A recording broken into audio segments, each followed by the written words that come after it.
Hi, I'm Liz. And I'm Rhea. Welcome to Karma's My Bitch, a podcast about love, Sex, connection, abundance, joy, purpose, peace, and how life isn't simply the stories we tell ourselves.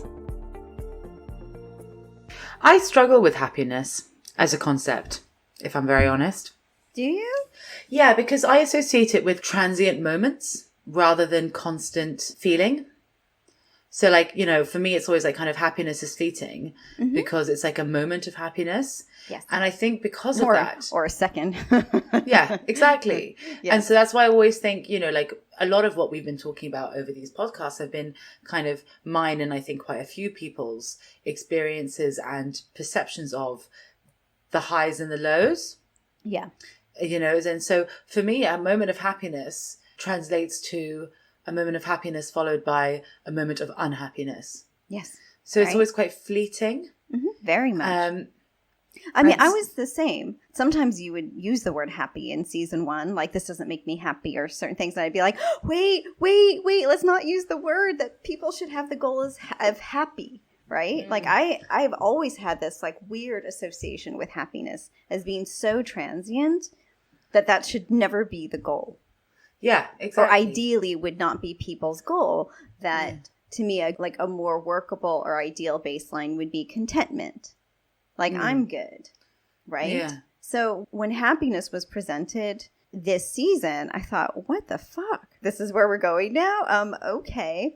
But the moment I wrapped my head around how they defined happiness and how happiness is the essential precursor to peace, and there is a kind of baseline of happiness, which we call bliss, I was finally able to get my head around it. Yeah, I mean, look, it makes more sense in the sense that like what you term contentment, I think about, when you're just like kind of lying on a hammock on a beach, you're like, I'm just right now quite happy. Yes. Like if I think about it like that, it's more kind of just like a constant state of I can't really think of a different word for that. Then I can kind of more get on board and kind of imagine it a little bit more. Instead of having kind of huge highs and huge lows, it's kind of more spread. So it's like an even spread. So if you're like spreading butter on a piece of toast, it's not lumpy.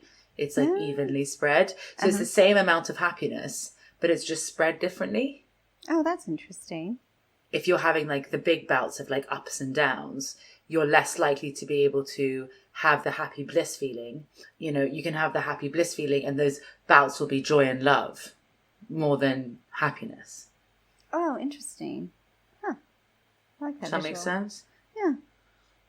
Yeah. I mean, one thing I've learned throughout these episodes as we've explored peace and happiness and stuff like that, I realized that sort of contentment baseline that I thought was enough, once you've gotten to happiness and bliss, contentment as a baseline is like, Yeah, well, that's exactly what I was talking about in the last episode. Yeah. Like, when we were talking about seasons 1 and 2, and it's all about, can we get to okay? Can we get to fine? Can we get to, you don't wake up in the morning in dread? Right. And you don't live your life feeling like it's about to crumble underneath you. But then once you've transcended enough of your fears, that becomes the baseline, okay, fine, isn't enough anymore. Yeah. And it's like, wait, as humans, as if you talk about growth and evolution, actually, interesting. Because if you talk about growth and evolution, it's like, okay, so we've done this. What's the next great thing we can do? I've managed permanent okay. Can I manage permanent bliss? Do you see what I mean? Yeah, you can. Bliss is infinite happiness. Yeah, but that's what I mean. Yeah. So like at the beginning, when you're beyond that? Yeah, exactly. What's next? But like, so it's a bit like, I'm going to give you. It's a and very you know weird, what? Yeah. There is something beyond that. There is something beyond bliss. We'll get to know at the end. And that is also growth and evolution. It doesn't have to be pain and lessons. It's just, we can get more and more happy, more and more blissful, more and more joyful, more and more loving. There can, you know what I mean? So if we've done this work and you manage to reach halfway through season 4, so that's what, 70 episodes. Oh my goodness. Seriously? This is episode 71. Oh, that's a trip. Yeah. So if you get to episode 71, you okay should probably be a baseline now. Yes. Okay is probably a baseline. Or maybe even fine. Or maybe even fine. Woo. You know? So, I mean, how amazing. So, but really what you want is like, and I wrote this yesterday, I don't want fine or okay as a baseline anymore because I've experienced amazing. Yes. And consistent amazing. Over a day, a week, a month, I've had that feeling. So that becomes the new baseline. Do you see what I mean? So it just keeps growing and growing, but you can't get those baselines when you're kind of okay and then excellent and then shit and then okay and then excellent and then shit. It has to be more consistent. Mm-hmm. But once you're in that consistent place and that becomes the new normal, then you can reach for the next new normal. Yes. Yeah. You can open yourself up to that growth and that opportunity. Yeah. And the other thing I noticed is that in order to get to that normal, certain amount of fears have to be divested. Oh, completely. Or you don't. Or you keep looping. Exactly. And those loops are not necessarily positive loops. No. Mm-mm. And I've definitely experienced that of late when I kind of did my own little like freak out moments. Right. And so loops can be opportunities to get us to the next step. But once you've gone beyond okay and fine, you don't loop. Interesting. When you've reached beyond fine, the baseline beyond fine is good. Okay. Then it's more than enough that you wouldn't necessarily have to learn by looping. Fine, good, fine, good, fine, good. And then it becomes good, bliss, good, bliss, good, bliss. Yeah, I think exactly. Okay, fine. Until then you get there. Exactly. That makes sense. So I'll be fine, good, fine, good, fine, good. And then the more I divest myself of my fears, then I get to good all the time. Yes. And then I go bliss, good, bliss, good, bliss, good. Yes. And then as humans, once you get used to something, you forget what it's like to even be fine or okay anymore. You really do. You're just wondering what the fuck is going on with everyone else. How exciting. And in the next couple of episodes, we're really going to talk about what it takes to get there. To good or to bliss? To good. Okay. Yeah. Yeah, I mean, it's good. And then, it's really more good, happy, good, happy, good, happy. Okay. And then when you can happy, maintain bliss, happy, happy, bliss, happy, bliss. Okay. So we've got okay, fine, good, happy, bliss, and something after bliss. Yes, but we wouldn't necessarily get those in this lifetime. So okay, fine. Yeah, and remember, and all of that is effectively peace. Okay, yeah. Right? And so it's all a matter of vibration, if you will. So what cuts through that vibration, right? What lowers our vibration is always fear. So when we experience fear, which is not the same, and I know I say this, I've said this a few times because I always want to remind people, your small doubts, your worries, the little insecurities about what tomorrow will look like because you have no idea, that is not the same as true fear. I don't know how I'm going to pay my bills, keep a roof over my head, feed my family, like those kind of pit in your stomach moments of despair and fear. When we discuss fighting a fear, transcending a fear, it's seeing that the fear, walking through it and seeing that it was merely a construct. Mm-hmm. Right? That's effectively what it is. Or once it becomes real, seeing that we have survived it. Yeah. Now, that is a way to transcend our fears. Fear is such a construct of 3D. Right? It's all it is. So if you have entered 5D, your experience is not one of fear anymore. But it could be that you enter into a space of worry because of the uncertainty. And that might seem like fear, but it is not. And how does one transcend worry? You allow. This hasn't killed me yet. I'm just going to keep going. I mean, that's pretty much my answer to this. Yeah. And does it just dissipate? Yeah. So it's not about fighting fears anymore. It's not. It's just allowing the worries to pass through. Exactly. Are they regular? Is it often? I don't find that that's the case. I find that sometimes it's just a trigger or something happens to someone close to us that sort of wakes us up to the complacency we might have been in, Okay. But when you are in 5D, everything is about flow. So you get to a point where you just can roll with it. When your baseline becomes happy, right? Or happy to bliss, even trust doesn't factor into it anymore. By that point, and this is a thing we kind of spoke about a little bit at the end of season 3, and when you were talking about detachment.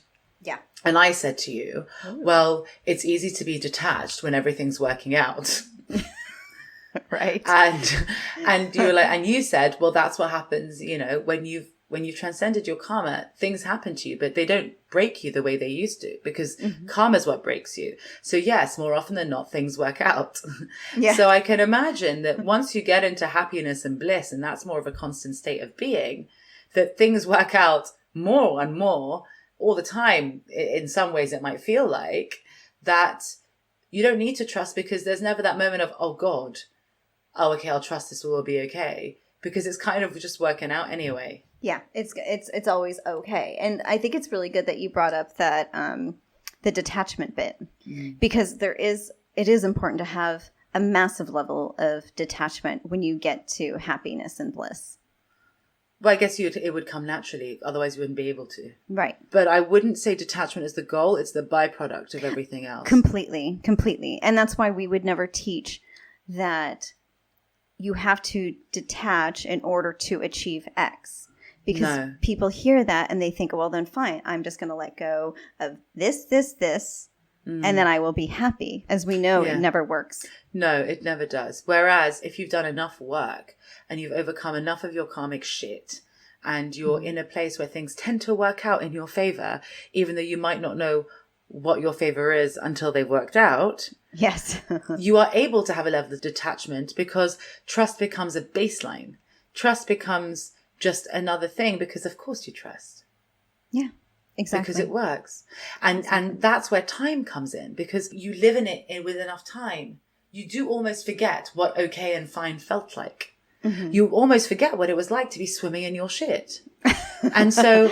and drowning in your shit. And drowning in it. And, sometimes I go back and I listen to episode 1, or I read like the beginning chapters of the book, and I'm like, whoa, I was really fucking miserable. Mm-hmm. And I guess that's what 5D is, what true oneness is. It's just everything, nothing is permanent apart from my state of bliss. Exactly. Nothing is permanent.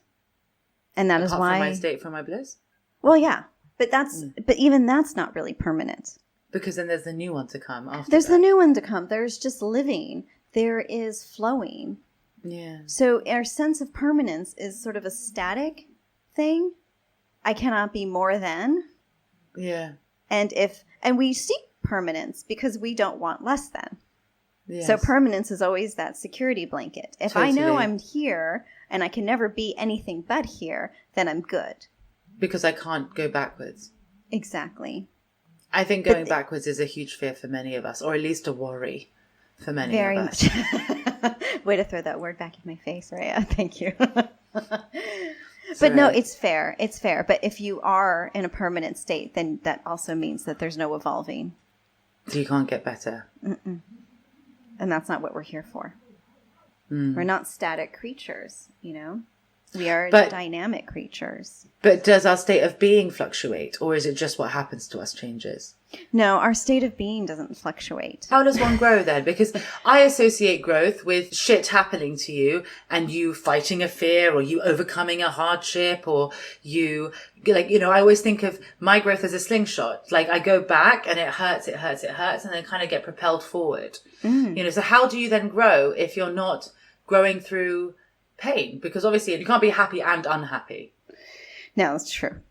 You could be happy and a little unhappy, if you will. Like, something you can happens. be unhappy and uncomfortable, or you can be unhappy and shocked. But do you see what I mean? I can't. Yeah. How does one grow through? How do you keep growing and evolving when it's not through pain, and it's not through the way how we've always learned to grow and evolve? Well, first of all, it means expanding our vocabulary around our emotions. Because really, if we're not happy, then we must be sad. But I think that's the thing about kind of like oneness and allowing and all that kind of stuff, is that for me initially I thought wait, is this just like complacency? Do I just sit around and do nothing and just allow everything? What I realized is that actually allowing is not being complacent. It's about making a choice and trusting that things will move and shift in a way so that your choice works. When you learn to be in that allowing space, it's also that your choice really doesn't matter because it's just going to play out anyway. Interesting. Mm-hmm. But then how does that work? I know, right? Because isn't that complacency? You would think. It just doesn't matter. You would think. But so when you're in your flow, you are living your purpose. When you are tapped into and living your purpose, you cannot possibly be complacent.